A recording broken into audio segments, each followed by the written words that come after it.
Good morning. Good morning, good afternoon, good evening, wherever you are right now. This is your servant, Jacon, also witness of God, sharing the word from the book of Numbers. Last reading ko na po ito. This is my last reading from the book of Numbers, chapter 31 to 36.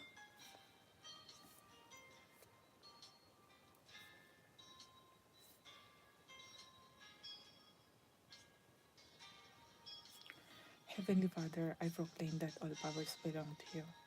You are my God, the God of Isaac, Abraham, and Jacob, and the God of David. Lord, I am here again sharing your word. Please give me your wisdom, knowledge, and understanding so that I can understand, Lord, what your message that you want from for us to do, na malalaman namin ang katotohanan para tungkol sa iyo, Panginoon. At syempre, Lord, mostly sa sarili ko po, Lord, I'm doing this, Lord, for me and for all the people that want to know about you too, Lord. So I trust you, Lord. I trust you so much and fully faith in you. Thank you so much, Lord, for all the blessings.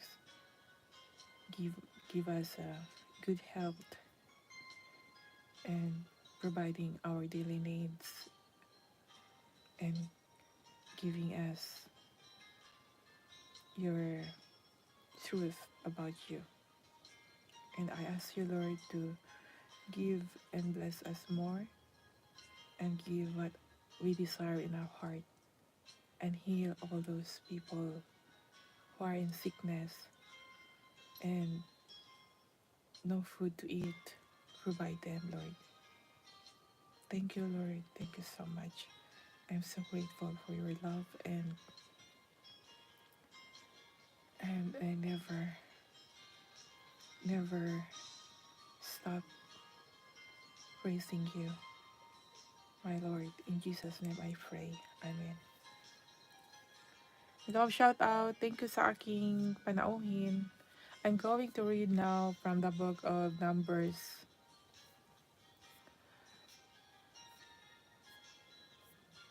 uh, chapter 31, verse 1 to 54. And the Lord spake unto Moses, saying, Avenge the children of Israel of the Midianites. Afterward shalt thou be gathered unto thy people. And Moses spake unto the people, saying, Arm some of yourselves unto the war, and let them go against. Hi, Jake. Jake Facundo, thank you so much for coming, Jake. Mag-reading lang ako, Jake, ha? And let them go against the Midianites and avenge the Lord.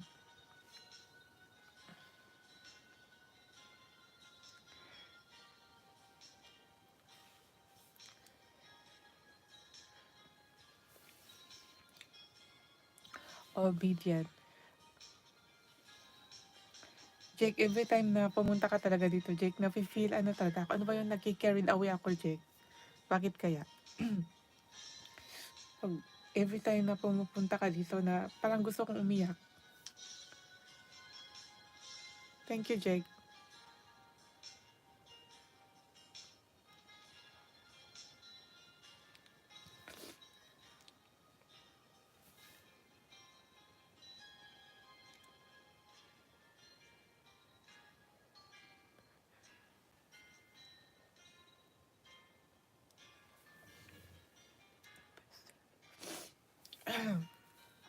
And Moses spake unto the people, saying, Arm some of yourself unto the war, and let them go against the Midianites and avenge the Lord of Midian.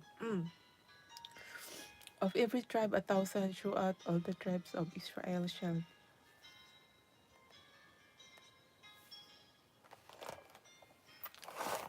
Pasensya na ha. Ah,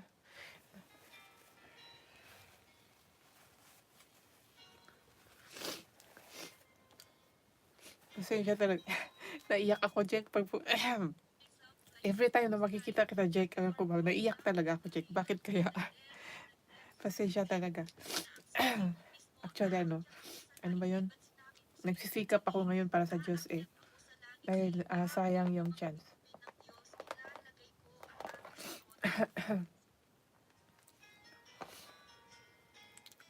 Pasensya, magre-read na ako. Okay.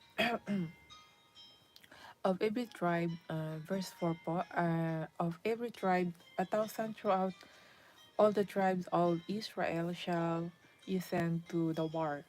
So there were delivered out of the thousands of Israel and 1,000 of every tribe, 12,000 armed of war. And Moses sent them to the war of 1,000 of every tribe, them and Phinehas the son of Eleazar the priest of to the war with the holy instruments and the trumpets to blow in his hand. And they warned against the Midianites as the Lord commanded Moses, and they slew all the males, and they slew the kings of Midian, beside the rest of them that were slain, namely Avi and Rechem, and Zor, and Hor, and Reba, 5 kings of Midian. Balaam also the son of Beor, they slew with the sword. Ay gano'n, si Balaam, namatay pala si Balaam dito. Si Balaam man, anak ni Beor ay kanilang pinatay ng tabak.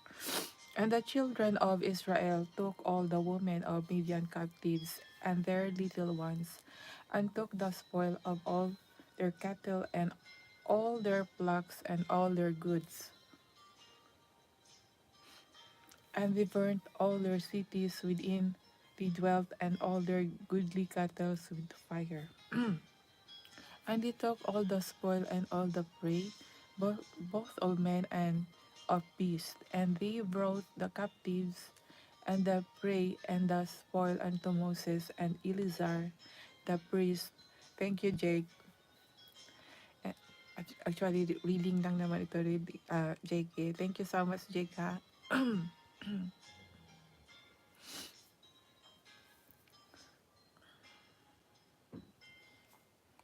Tama na, Jake, kasi maiyak na naman ako, Jake. Stay ka lang dyan, Jake.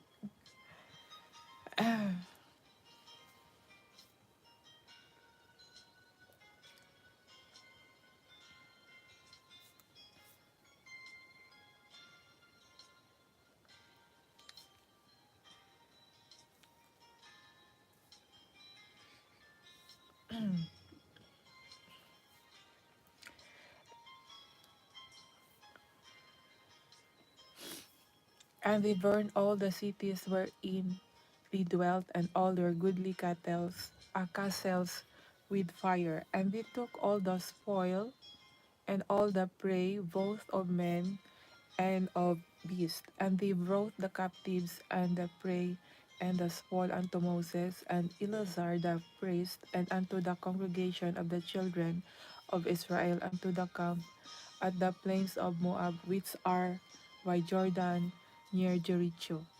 And Moses and Eleazar the priest and all the prince of the congregation went forth to meet them without the camp. And Moses was wroth with the officers of the host, with the with the captains over thousands and captains over hundreds, which came from the battle. And Moses said unto them, Have you saved all the women alive? Behold, this caused the children of Israel through the counsel of Balaam to commit trespass against the Lord in the matter of Peor, and there was a plague among the congregation of the Lord. Now therefore kill every male among the little ones, and kill every woman that hath known man by lying with him, But all the women children that have not known a man by lying with him, keep alive for yourselves. And though ye abide without the camp 7 days, whosoever hath killed any person, and whosoever hath touched any slain, purify both yourselves and your captives on the third day and on the seventh day, and purify all your raiment, and all that is made of skins, and all work of goats, hair, and all things made of wood. And Eleazar the priest said unto the men of war, which went to the battle, this is an ordinance of the law which the Lord commanded Moses. Only the gold and the silver, the brass, the iron, and tin, and the lead, everything that may be by the fire, you shall make it go through the fire, and it shall be clean. Nevertheless, it shall be purified with the water of separation, and all that abideth not the fire ye shall make go through the water. And you shall wash your clothes on the seventh day, and you shall be clean, and afterward you shall come into the camp. And the Lord spake unto Moses, saying, take the sum of the prey that was taken, both of men and of beasts, thou and Eleazar the priest, and the chief fathers of the congregation, and divide the prey into two parts between them that took the war upon them, who went out to battle, and between all the congregation. And Levi, the tribute unto the Lord of the men of war which went out to battle, one soul of 500, both of the persons and of the babes, and of the asses, and of the sheep, take it off their half, and give it unto Eleazar the priest for an have offering of the Lord. And of the children of Israel half, thou shalt take one portion of 50 of the persons of the babes, of the asses, and of the flocks, of all manner of beasts, and give them unto the Levites, which keep the charge of the tabernacle of the Lord. Thank you, Jake.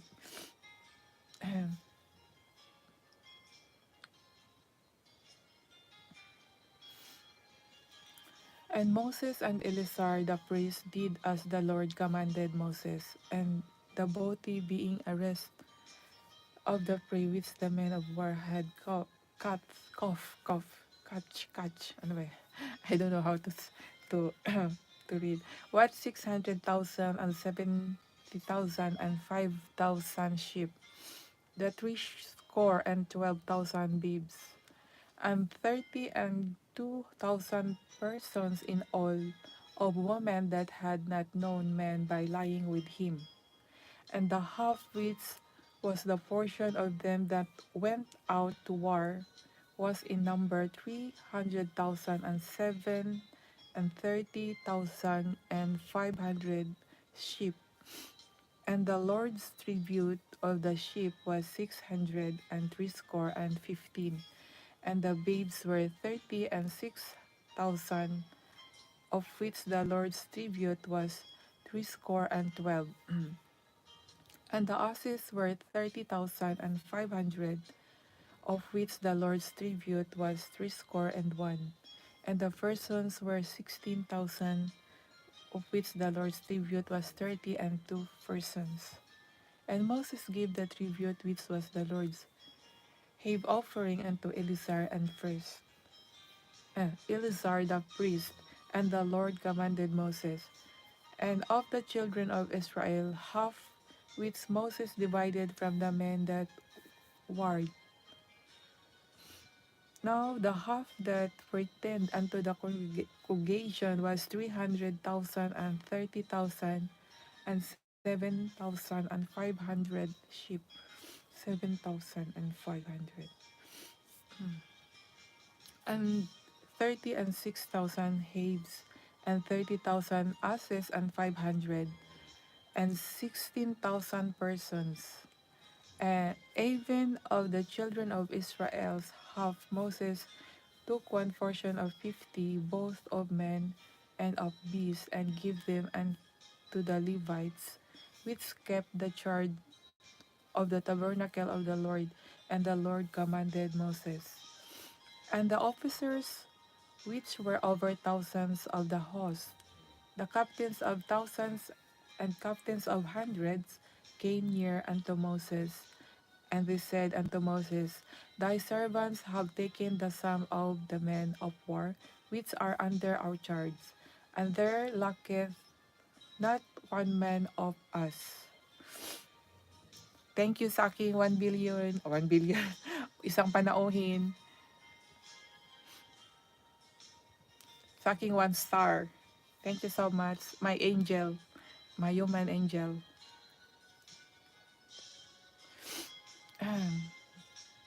Thank you, Jake.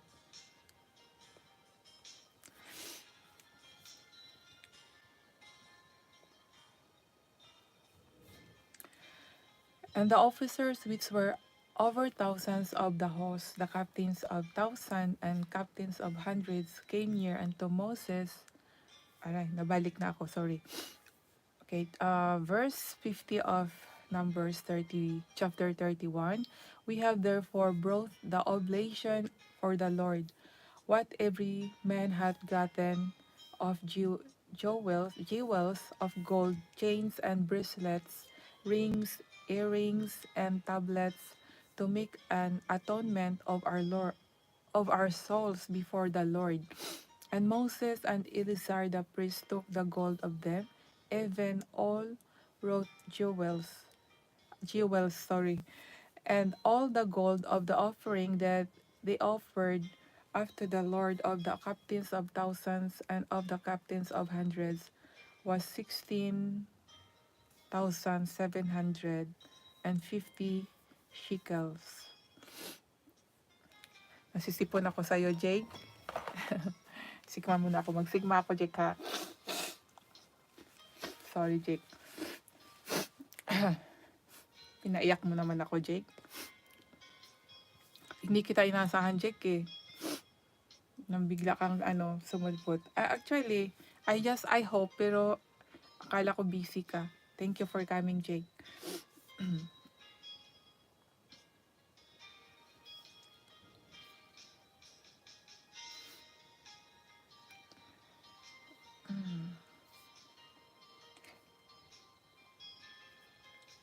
And all the gold of the offering that they offered after the Lord of the captains of thousands and of the captains of hundreds was 16,750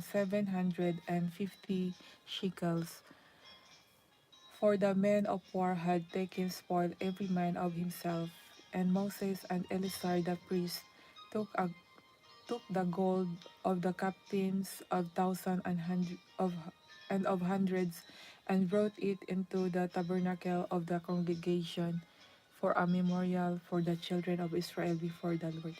So that is the word from the book of Numbers, chapter 31, verse 1 to 54.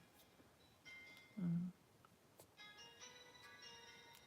aking my okay, I proceed to chapter 32, verse 1 to 42. Thank you, Jake. Andiyan ka pa ba, Jake?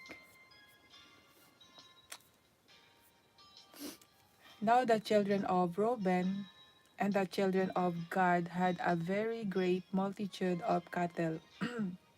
And when they saw the land of Jazer and the land of Gilead, thank you, Jake, that behold, the place was a place for cattle. The children of Gad and the children of Reuben came and spake unto Moses and to Eleazar the priest and unto the prince of the congregation, saying, Ataroth and Dibon and Jazer, and Nimrah and Heshbon and Eliale and Shebam and Nebo and Beon, even the country which the Lord smote before the congregation of Israel, is a land for cattle, and thy servants have cattle. Wherefore, said they, if we have found grace in thy sight, let this land be given unto thy servants for a possession, and bring us not over Jordan. And Moses said unto the children of Gad, unto the children of Reuben, shall your brethren go to war, and shall ye sit here? And wherefore discourage ye the heart of the children of Israel from going over into the land which the Lord hath given them? Thus did your fathers, which I sent them from Kadesh Barnea to see the land. For when they went up unto the valley of Eshcol, the, and saw the land, they discouraged the heart of the children of Israel, that they should not go into the land which the Lord had given them. And the Lord's anger was kindled the same time, and he sware, saying, surely none of the men that came out of Egypt from 20 years old and upward shall see the land which I swear unto Abraham, unto Isaac, and unto Jacob, because they have not wholly followed me. Uh, Said Caleb the son of Jephonet the Genezite, and Joshua the son of Nun, for they have wholly followed the Lord. And the Lord's anger was kindled against Israel, and he made them wander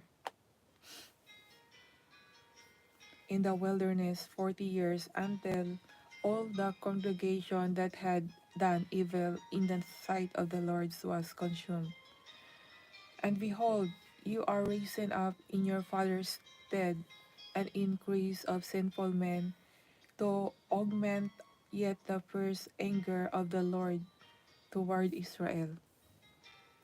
For if you turn away from after him, he will yet again leave them in the wilderness, and you shall destroy all these people. And they came near unto him and said, we will build sheepfolds here for our cattle, and cities of our little ones. But we ourselves will go ready armed before the children of Israel, until we have brought them unto their place, and our little ones shall dwell in the fenced cities because of the inhabitants of the land. We will not return unto our houses until the children of Israel have inherited every man his inheritance, for we will not inherit with them on yonder side Jordan, or forward, because our inheritance is fallen to us on this side Jordan eastward. And Moses said unto them, if you will do this thing, if you will go armed before the Lord to war, and will go all of your arm over Jordan before the Lord, until he had driven out his enemies from before him, and the land to be subdued before the Lord, then after you shall return and be guiltless before the Lord and before Israel, and this land shall be your possession before the Lord. Yet if you will not do so, behold, you have sinned against the Lord, and be sure your sin will find you out. Build your cities for your little ones, and folds for your sheep, and do that which had proceeded out of your mouth.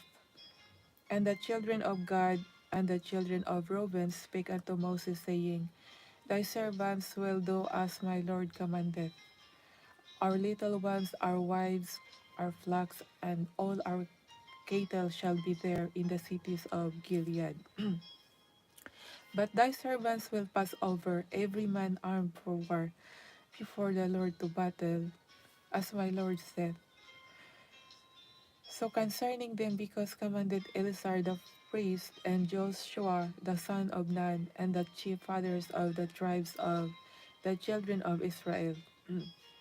And Moses said unto them, if the children of Gad and the children of Reuben will pass with you over Jordan, every man armed to battle before the Lord, and the land shall be subdued before you. Then you shall give them the land of Gilead for a possession.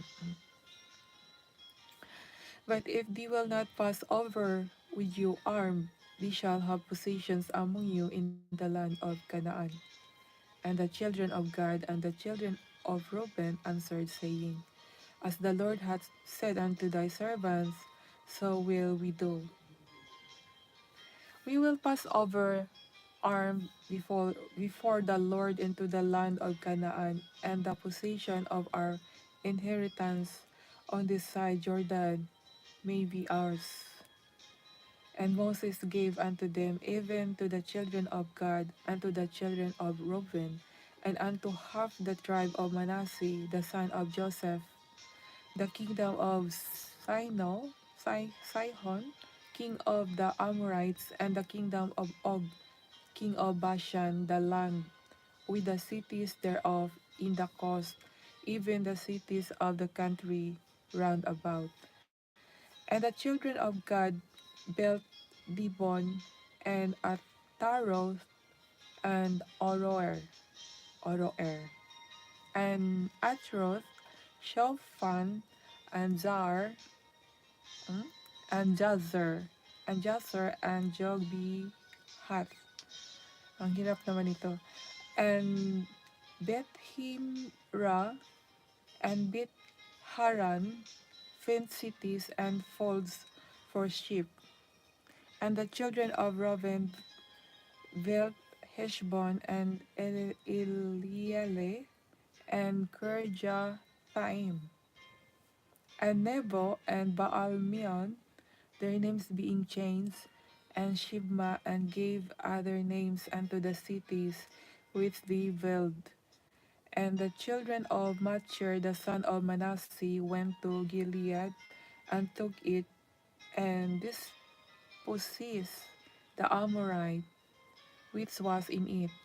And Moses gave Gilead unto Machir the son of Manasseh, and he dwelt therein. And Jair the son of Manasseh went and took the small towns thereof, and called them Havoth Jair. And Nobah went and took Kenath, the villages thereof, and called it Nova after his own name. Amen. This is the word from the book of Numbers, chapter 32, verse 1 to 42. What I understand here is about the obedience. We need, no, I need to obey. I should obey God. But sometimes I ask, did I obey God? I hope I can obey God. Sometimes no, hindi ko alam kung nasunod ko ba ang Panginoon. Basta, I just do what is right. So I'm here in chapter 33, verse 1 to 56. These are the journeys of the children of Israel which went forth out of the land of Egypt, with their armies under the hand of Moses and Aaron. And Moses wrote their goings out according to their journeys by the commandment of the Lord. And these are their journeys according to their goings out. And they departed from Ramesses in the first month of the 15th day of the first month. On the morrow after the Passover, the children of Israel went out with an high hand in the sight of all the Egyptians. For the Egyptians buried all their firstborn, which the Lord had smitten among them upon their gods. Also the Lord executed judgment. For the and the children of Israel removed from Ramesses and pitched in Succoth. And they departed from Succoth and pits in Etam, which is in the age of the wilderness. And they removed from Etam and turned again unto Pihahiroth, which is before Baal Zephon, and they pitched before Migdol. And they departed from before Pihahiroth and passed through the midst of the sea unto the wilderness, and went 3 days' journey in the wilderness of Etam, and pitched in Mara. Thank you, Jay. And they removed from Mara and came unto Elim, and in Elim went 12 fountains of waters, and threescore and 10 palm trees, and they pitched there. And they removed from Elim and encamped by the Red Sea. And they removed from the Red Sea and encamped in the wilderness of Sin. And they took their journey out of the wilderness of Sin and encamped in Dophka. And they departed from Dophka and encamped in Alosh. And they removed from Alosh and encamped at Rephidim, where was no water for the people to drink. And they departed from Rephidim and pitched in the wilderness of Sinai. And they removed from the desert of Sinai and pitched at Kibrothataba. And they departed from Kibrothataba and encamped at Hazeroth. And they departed from Hazeroth and pitched in Richma. And they departed from Richma and pitched at Rimon Pares. And they departed from Rimon Pares and pitched in Libna. And they removed from Libna and pitched at Risa. And they journeyed from Risa and pitched in Kihilatha. And they went from Kehilata and pitched in Mount Shapher. And they removed from Mount Shapher and encamped in Harada. And they removed from Harada and pitched in Machiloth. And they removed from Machiloth and encamped at Tahath. And they departed from Tahath and pitched at Tara. And they removed from Tara and pitched in Mitzka. And they went from Mitzka and pitched in Hashmona. And they departed from Hashmona and encamped at Moseroth. And they departed from Moseroth and pitched in Benijakan. And they removed from Benijakan and encamped at Hor-Haggidgad. And they went from Hor-Haggidgad and pitched in Jothbatha.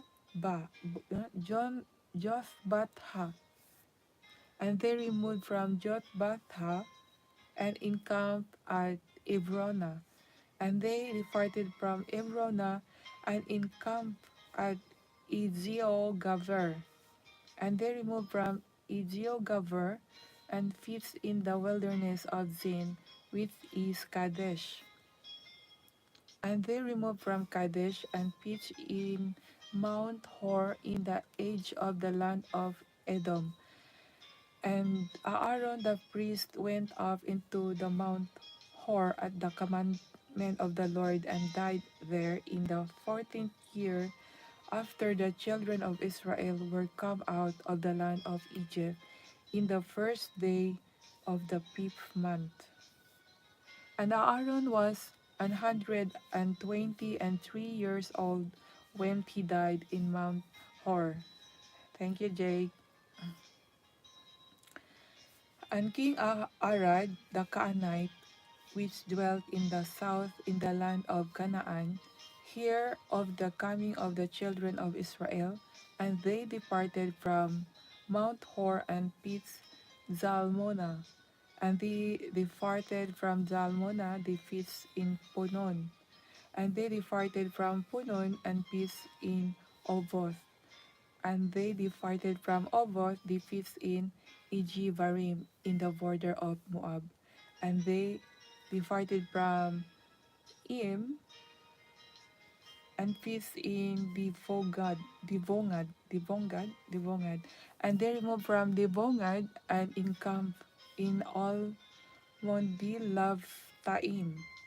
And they removed from Almondilavtaim and pitched in the mountains of Abarim before Nebo. And they departed from the mountains of Abarim and pitched in the plains of Moab by Jordan near Jericho. And they pitched by Jordan from Beth Jeshimoth even unto Avel Shittim in the plains of Moab.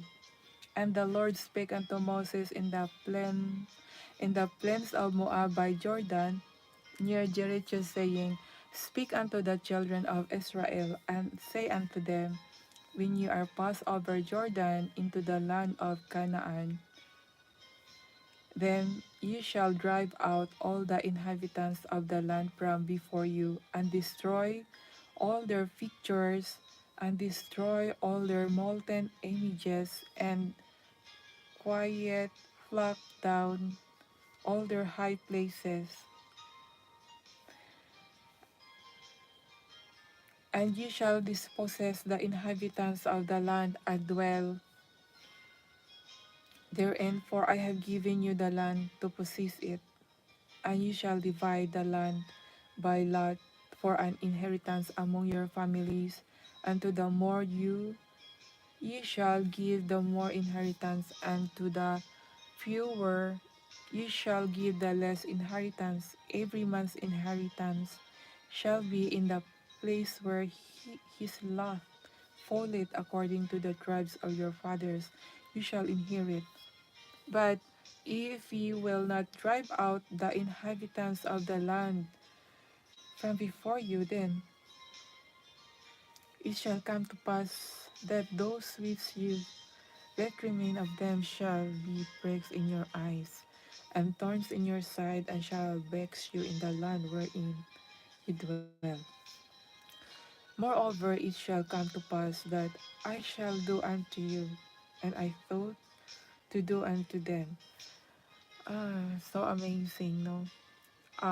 Na-amaze po ako dito habang binabasa ko po because before they don't have cars, airplanes. So talagang naglalakbay lang po sila, sobrang hirap po talaga, sacrifices from mountain to mountain, Siyempre, mountain yon, ano yon, di ba? Pag ganun-ganun siguro sila, no? Mountain to mountain. Nalala ko itong dito sa Japan when uh, nagbisita po kami sa mga mountains din dito sa Japan ang linis at talagang maganda po talaga ang storya ng mountain sa Japan na napuntahan ko na I feel carried away din po talagang long story ng mga ninuno ba, no? So parang ito yun sila naglalakbay. Tapos yung mga gera nila noong panahon. And then dito po ay saan ba to, tong 51 ba to? Na pag ma-pass over into the land of Canaan, yung bakit dito, no? Bakit dito inano ng Panginoon, na kung ano ba yun sa Tagalog, ah, na inyong palalayasin ang lahat na nananahan sa lupain sa harap ninyo at inyong sirain ang lahat ng kanilang mga batong tinapyasan at inyong sisirain ang lahat ng kanilang mga larawang binubo at inyong gigibayin ang lahat ng kanilang mataas na dako. At bakit dito sa lugar na to sa Jordan ng yung baga, siguro ito na yon pag itapon nila yung mga graven images or yung mga ayaw ng Panginoon before siguro sila pupunta doon sa Canaan. Kasi yun, ang pagkakaalam ko po, Canaan is the promised land. Pero kung sabi nga, pag hindi masunod, hindi niya ibibigay. Parang ganun, Siguro ba, mayroon ba kayang hindi nasunod? So, malalaman natin ito pag mabasa natin yung buong Bible no, sa Old Testament. Kasi ako hindi ko pa talaga na ano to, or nagbasa lang ako noon, hindi talaga lahat na unawaan. Kaya maganda talaga mag-refresh, magre-read ng magre-read.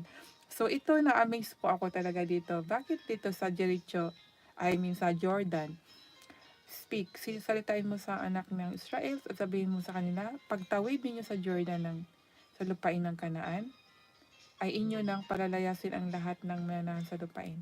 Ayan, pagtawid ninyo sa Jordan, sa lupain ng Kanaan, doon itatapo na lahat mga kaibigan. So, pag malaman ninyo po ito at kung meron pa po kayong mga graven images or mga amulets, tapon nyo na po, wag na po kayong magdala-dala ng mga ganyan dahil uh, karumal-dumal po or abomination to the eyes of God. So, I'm going to chapter 34 of Numbers, verse 1 to 27. And the Lord spake unto Moses, saying, thank you, Jake. Miguel of shout out kay Jake Facondo sa aking nag-iisang human angels, sa aking 1 star. Thank you, Jake.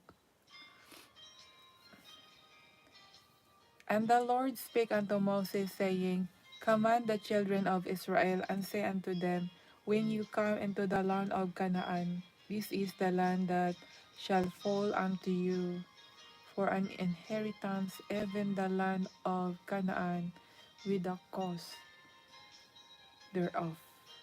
Command the children of Israel, and say unto them, when you come to the land of Canaan, this is the land that shall be fall unto you for inheritance.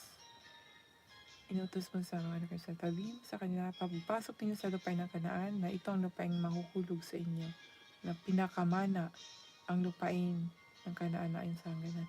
So the Canaan is the inheritance, the promised land. Then your south quarter shall be from the wilderness of Zin along by the coast of Edom, and your south border shall be the outmost coast of the Salt Sea eastward. And your border shall turn from the south of the ascent of Akrabim, and pass on to Zin, and the going forth thereof shall be from the south to Kadesh Barnea, and shall go on to Hazaradar, and pass on to Azmon. And the border shall pitch a compass from Asmon unto the river of Egypt, and the goings out of it shall be at the sea. And as for the western border, you shall even have the great sea for a border. This shall be your west border. And this shall be your north border. From the great sea you shall point out for your Mount Hor. From Mount Hor you shall point out your border unto the entrance of Hamath, and the goings forth of the border shall be to Zidad. And the border shall go on to Jephron, and the goings out of it shall be at Hazarinan. This shall be your north border. And you shall point out your east border from Hazarinan to Zepham. And the coast shall go down from Shepham to Riblah on the east side of Ain, and the border shall descend and shall reach unto the side of the sea of Chinnereth eastward. And the border shall go down to Jordan, and the goings out of it shall be at the salt sea. This shall be your land with the coast thereof round about. And Moses commanded the children of Israel, saying, this is the land which shall inherit by lot, which the Lord commanded to give unto the 9 tribes, and unto the 9 tribes, to the half tribe. For the tribe of the children of Reuben, according to the house of their fathers, And the tribe of the children of Gad, according to the house of their fathers, have received their inheritance, and half the tribe of Manasseh have received their inheritance. And 2 tribes and the half tribe have received their inheritance on this side Jordan, near Jericho eastward, toward the sun rising. And the Lord spake unto Moses, saying, These are the names the, of the men which shall divide the land unto you, Eleazar the priest, and Joshua the son of Nun. And yes, shall take one prince of every tribe to divide the land by inheritance.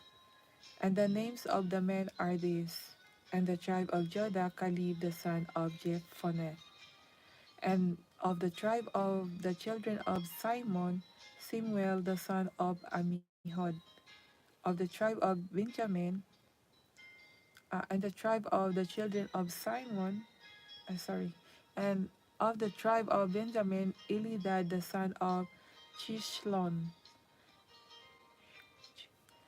and the prince of the tribe of the children of Dan, Buki the son of Jogli; the prince of the children of Joseph for the tribe of children of Manasseh, Haniel the son of Ephod; and the prince of the tribe of the children of Ephraim, Kimuel the son of Shephan;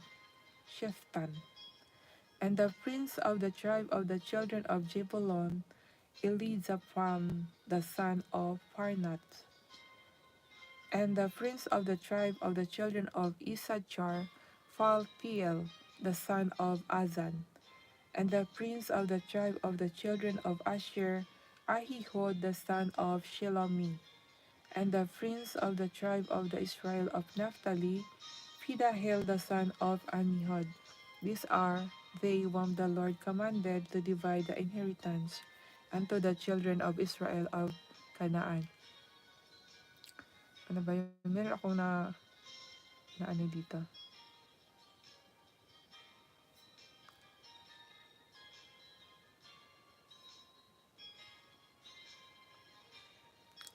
Shout out, Jake. Saan na ba yun? Nung meron ako na ano dito, saan na yan?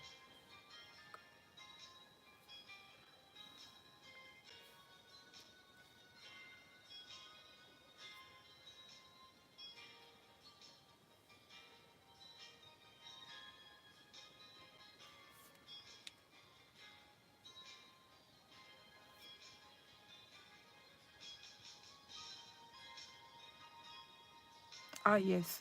I remember now.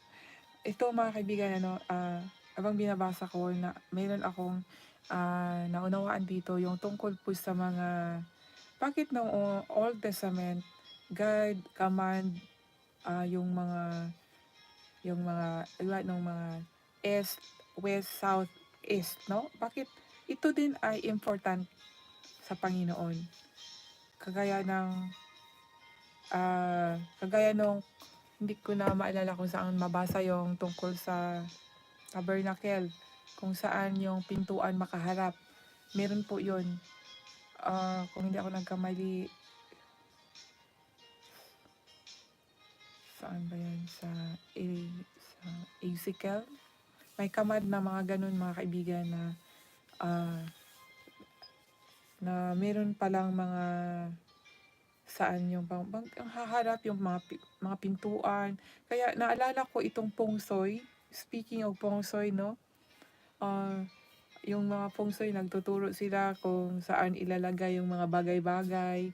Ngunit yung mga bagay-bagay na yan ay ah, hindi siya mula sa Panginoon kasi mga graven images ng mga bagay-bagay, ano. Tsaka yung Feng Shui hindi po turo sa Panginoon. Sa pagkakaalam ko po, ang Feng Shui is part na turo ng Babel. So, ang hirap po talaga, anuhin, no? Ano ba yon yung i-recognize. Kasi,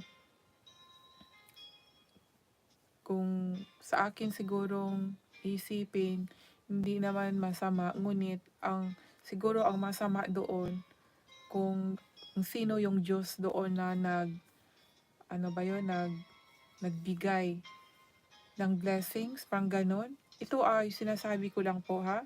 Kasi kung ating talagang sundin ang Diyos, no, ang Diyos ni Abraham, Isaac, and Israel, ay itinuro talaga yung huwag tayong magkaroon ng graven images. At dito sa mga sa kay Babel, marami po silang mga ganyan. Siguro si Babel ay ang Diyos nito ay tao. Tatagay na lang natin tao. Hindi talaga totoong Diyos, no? Kasi dito sa atin ngayon, in present time, maraming mga deserver talaga na mga tao na makapangyarihan sa mundong ito na sila po ang nagpapagalaw paano po yung mga tao kaya po nilang ilagay sa magandang position. Meron po silang mga ganyong mga kaibigan, kapangyarihan. Ngunit naniniwala pa rin ako kahit gagawin nila yon, ang Diyos pa rin po ang magbibigay ng grant. So kung kay Lord pa rin yon, kung i-grant niya ay mangyayari din kahit na yung tao ay magluluklok sa atin, no, sa tao dito sa mundong ito. Kagaya ng ating president, yes. Kung meron siyang, halimbawa, syempre organization po yan. At meron pong silang ano ba yon sa behind, kahit na may behind pa na makapangyarihang tao, naniniwala pa rin ako na kung hindi din ipahintulot ng Diyos ay hindi din po mangyayari. Pero lahat pinapahintulot din ng Panginoon. Kaya sabi nga, kung ano yung naluklok sa ating bansa ay respetuhin na lang natin at ipagdasal na lang natin na maganda yung gagawin niya, no? Nakakaano talaga kasi itong numbers at saka yung mga east, west, marami pa tayong mga encounter na mga ganito, mga kaibigan. At bakit may mga ganon? Siguro tayo din, no, minsan hindi natin nasusunod yung mga ganito kasi ignorante po tayo sa salita ng Diyos. Kagaya na lang ng pagtayo ng bahay natin, naniniwala po ako dyan na pag magtayo po tayo ng bahay natin, ay pwede nating sundin kung ano yung utos ng Panginoon, kung paano po yun matayo yung tabernacle, yung templo ng Panginoon. Pwede po natin gayahin din na ganun para para blessings nun po ang pumasok sa bahay natin dahil magiging holy. Ayun po yun talaga ang na sana. At yun ang aking naunawaan dito, mga kaibigan, yung mga direction po, mga kaibigan. Yes, direction. East, south, west, north, yung mga ganun. Dahil nababasa po dito may mga on the east side ay ganun. Meron talaga detail every saang corner, saang yun, sa anong side may detail dito Kaya nakaka-amaze talaga si Lord. At sinasabi din po dito ang tungkol sa mga tribe ni Israel po, no? So, punta na po ako sa 35. I'm going to chapter numbers of chapter 35, verse 1 to 34. Thank you so much, Jake. Nasa na ako. Okay, sige. Kunti na lang, Jake. Dalawang chapter na lang. Hanggang 36 lang po tayo. And the Lord spake unto Moses in the plains of Moab by Jordan near Jericho, saying, Command the children of Israel that they give unto the Levites of the inheritance of their possession cities to dwell in, and you shall give also unto the Levites soborns for the cities round about them. And the cities that shall have to dwell in, and the suburbs of them, shall be for their cattle and for their goods, and for all their beasts. And the suburb, and the suburb of the cities which ye shall give unto Levites shall reach from the wall of the city, and outward 1,000 cubits round about. And you shall measure from without the city of the east side 2,000 cubits, and on the south side 2,000 cubits, and on the west side 2,000 cubits, and on the north side 2,000 cubits, and the city shall be in the midst. This shall be to them and suburb to the cities. See, mga kaibigan, also it's telling uh, about the direction here, and you shall measure the without without the city on the east side. Yun mga kaibigan, na ano po din po dito uh, yung sukat po kung saan kung ilan po yung sa east side, sa south side, west side, west side, and north side, no? So importante po mga kaibigan talaga ang ang mga sukat-sukat.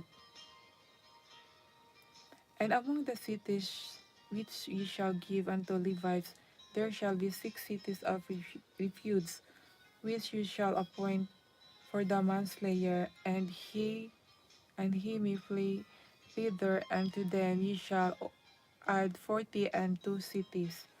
So all the cities which shall give to the Levites shall be a 40 and 8 cities. Then shall ye give with their sovereigns, and 8 cities, them shall ye give with their sovereigns. And the cities which you shall give shall be of the possession of the children of Israel. From them that have many you shall give many, but from them that have few you shall give few. Every one shall give of these cities unto the Levites according to this inheritance which he inherit. Imagine mga kaibigan, sinabi dito, kukuha kayo ng marami sa marami, at sa kaunti ay kukuha kayo ng kaunti.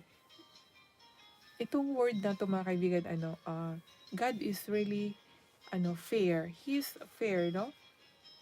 Because if you have a lot, take a lot. If you have little, take a little. Yun po yung sabi niya. Amazing, di ba? Sa atin, di ba, mga kaibigan, kung sino pa yung kunti, sino pa yung, yun pa yung maraming kukunan. Tama po ba? May mga ganong pangyayari. Kung sino yung mayaman na, kunti lang ang ang kukunan. Kung sino pa yung marami, mas dinadagdagan pa. May mga ganong pangyayari. Unfair so much, no? Ang tao. Kaya, sundin natin yung Panginoon, mga kaibigan, na kung sino yung marami, marami din ang sa kanyang kukunin. Kung sino yung maliit, maliit lang din ang kukunin. Amen po. And then, and the Lord spake unto Moses, saying, Speak unto the children of Israel, and say unto them, When you become over Jordan into the land of Canaan, then you shall appoint your cities to be cities of refuge for you, that the slayer may flee thither when killeth any person of unawares. And they shall be unto you cities for refuge from the avenger, that the manslayer die not until he stand before the congregation in judgment. And of these cities which you shall give 6 cities, shall ye have for refuge.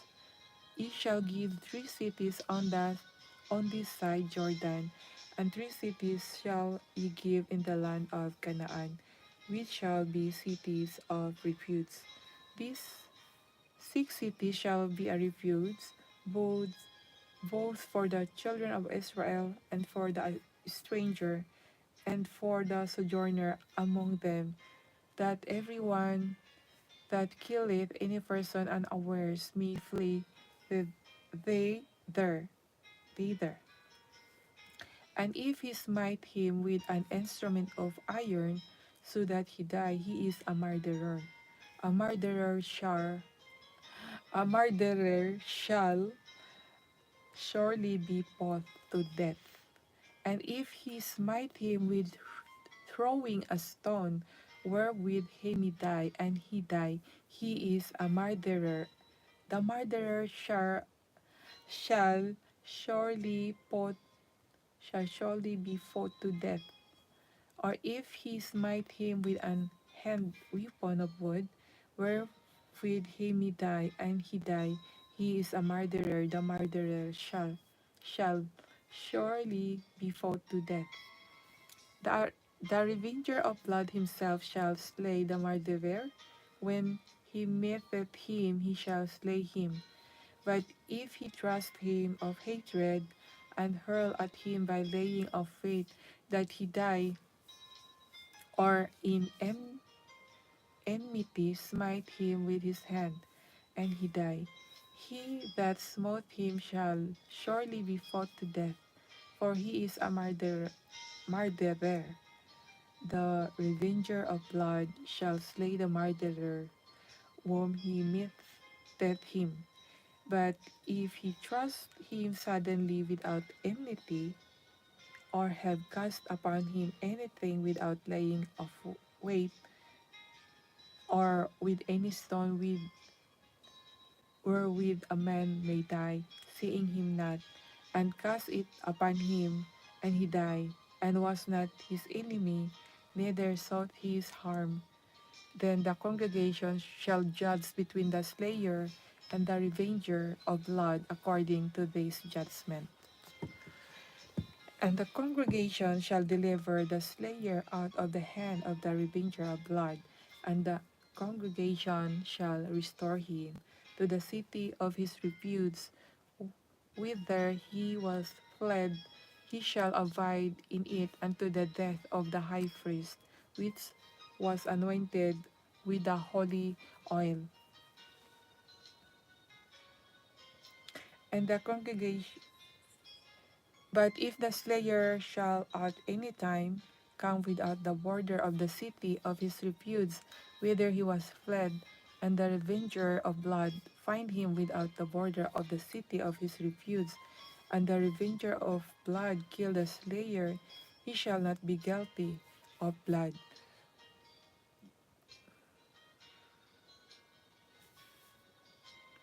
because he should have remained in the city of his repute until the death of the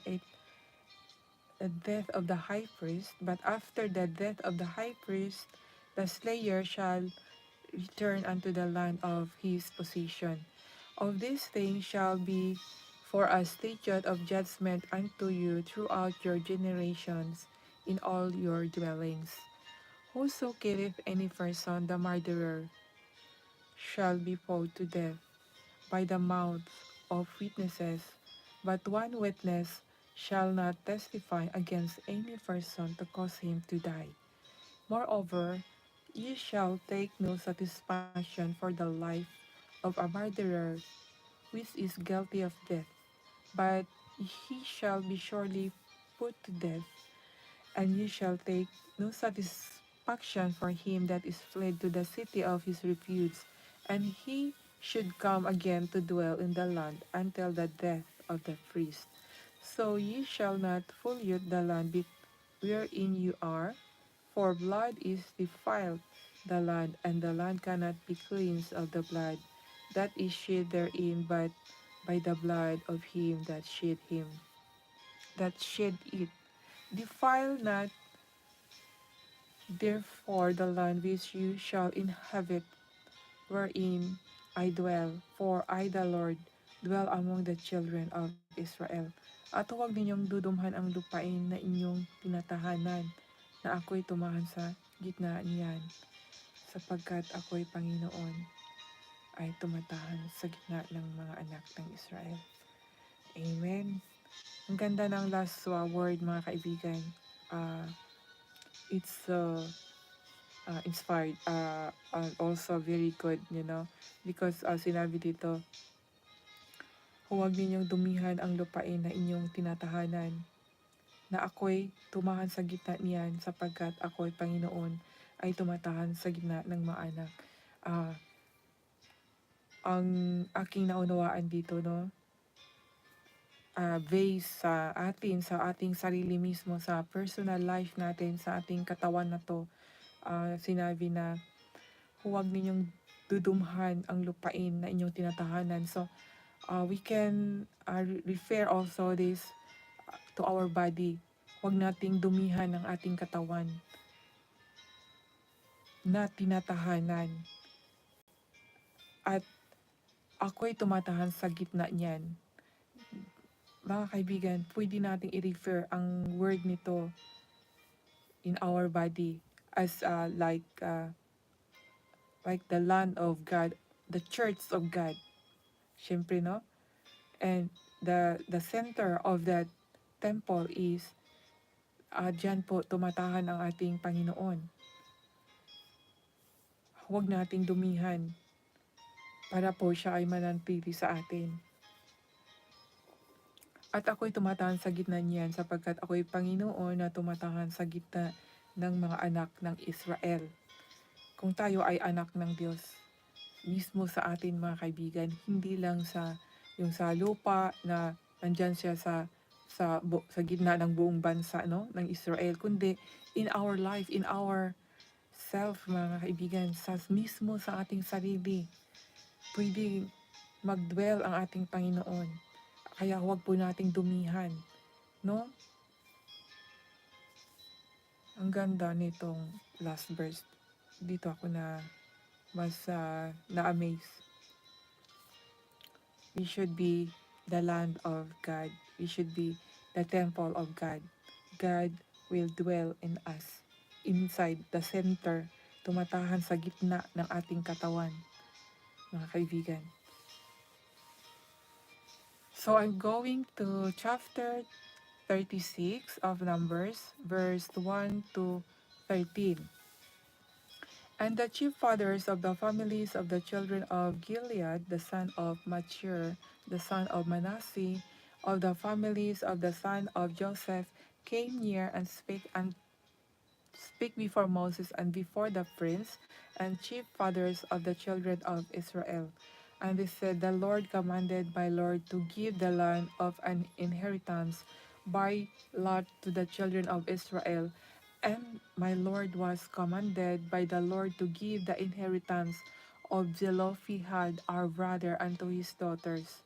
And if they be married to any of the sons of the other tribes of the children of Israel, then shall their inheritance be taken from the inheritance of our fathers, and shall be poured to the inheritance of the tribe whereunto they are received, so that it may be taken from the lot of our inheritance. And when the jubile of the children of Israel shall be, then shall their inheritance be poured unto the inheritance of the tribe whereunto they are received, so that their inheritance be taken away from the inheritance of the tribe of our fathers. And Moses commanded the children of Israel according to the word of the Lord, saying, the tribe of the son of Joseph hath said, well, this is that thing which the Lord doth command concerning the daughters of Zelophehad, saying, let them marry to them the thing best only to the family of the tribe of their family shall they marry. So shall not the inheritance of the children of Israel be moved from tribe to tribe, for every one of the children of Israel shall keep himself to the inheritance of the tribe of his fathers. And every daughter that possesseth an inheritance in any tribe of the children of Israel shall be wife unto one of the family of the tribe of her father, that the children of Israel may enjoy every man the inheritance of his fathers. Neither shall the inheritance be moved from one tribe to another tribe, but every one of the tribes of the children of Israel shall give himself to his own inheritance. Even as the Lord commanded Moses, so did the daughters of Zelophehad. For Mahlah, Tirzah, and Hoglah, and Melchah, and Noah, the daughters of Zelophehad, were married unto their father's brother's son. And they were married into the families of the sons of Manasseh, the son of Joseph, and their inheritance remained in the tribe of the family of their father. These are the commandments and the judgment which the Lord commanded by the hand of Moses unto the children of Israel in the plain of Moab by Jordan near Jericho. So, ang dito mga kaibigan, ano yung pag-aasawa na kung baga sa atin ngayon, pag-aasawa ng relatives natin, ano? Nung panahon, nung unang panahon, dahil konti pa lang, ay pinahintulutan ng Diyos yon. Ngunit ngayon mga kaibigan ay hindi na po pinahintulutan sa sobrang dami na ng tao. Bawal na po yun, kasalanan na po yun, ah, yung blood, di ba? Blood sticker, no? Yun bang kalapit mo na kadugo at magkaasawa kayo, parang hindi po magandang isipin sa ngayong panahon natin, no? Kahit pa nga malayong kamag-anak pa eh. Pero noong unang panahon ay okay kasi konti lang. So mga kaibigan, ako po ay natapos na at salamat po sa aking nag-isang panauhin na si Jake. Thank you so much, Jake. Na sana ay bumalik ka, Jake, sa aking daily GLS. At sana si Lord mag-provide pa ng marami. And I hope and I pray God will open the door that there is one, how to say, one messenger, the servant of God, witnessing about him. God will open that door and the people will know that God is really alive. Thank you so much and God bless you. At ako po ay mag-i-end na po.